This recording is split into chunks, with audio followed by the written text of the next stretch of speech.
โอ้มักจักดีกี่นี่40บ่จักสับ40ดีกี่ของแท้มันเป็น40กลัวบ่6060เอาใส่เข้าไป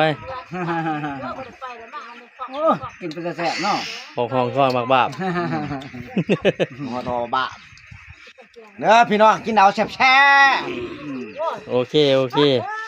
เอาโอ้จะอยากน้ำปัจจุบันเนาะมาเร็วโอ้จวดเนาะจวดพี่น้องจวดคักไม่แน่เฮ็ดยังกินโอ้ยเห็นปลาเนี่ยต้มปลาว่าสั่นทั้งก่อยทั้งโตะบ่คัดของหน้าเด้ดิสิคัดของหน้าจุแบบอีสานบ้านหน้าเฮานี่ป้ายังล่ะปานิ่นปานิ่นใส่มุดแรงหั่นแบบจักซี่นี่นะนี่แล้วก็ซอยห่างๆแล้วก็เอามีวาสบอกวาสมิไปสิแหละโอเคครับขอบคุณครับเป็นตาแซ่บเนาะบ่ได้จะได้ต้นละโล2โลบ่รู้ติเพื่อนครัวเพิ่นอยู่เถียงนาเด้อพี่น้อง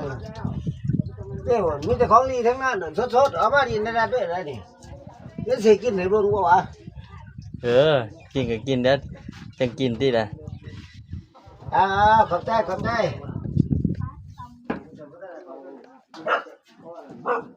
นพี่น้องใส่เพิ่น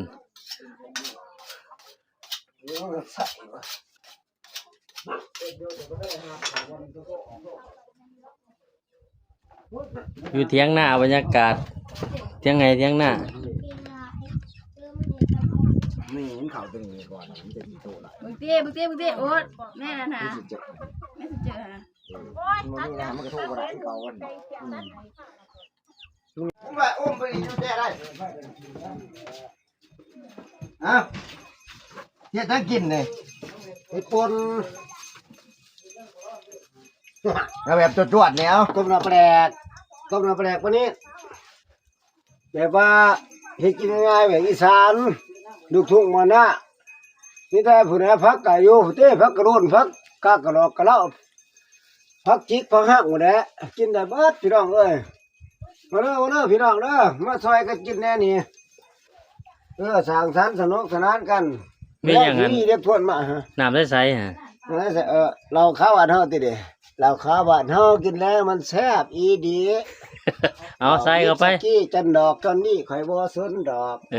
ยกมันคนเรามักนิยมของเนาะเศร้าจอกแรกจอกรอดิดเราข้าวบ้านเฮาว้าเอาใส่เข้าไปอุ้ยจวดพี่น้องโอ้ยหันสิมีเป๊ะๆสิมีฟันบักไงเนี่ยโอ้คัก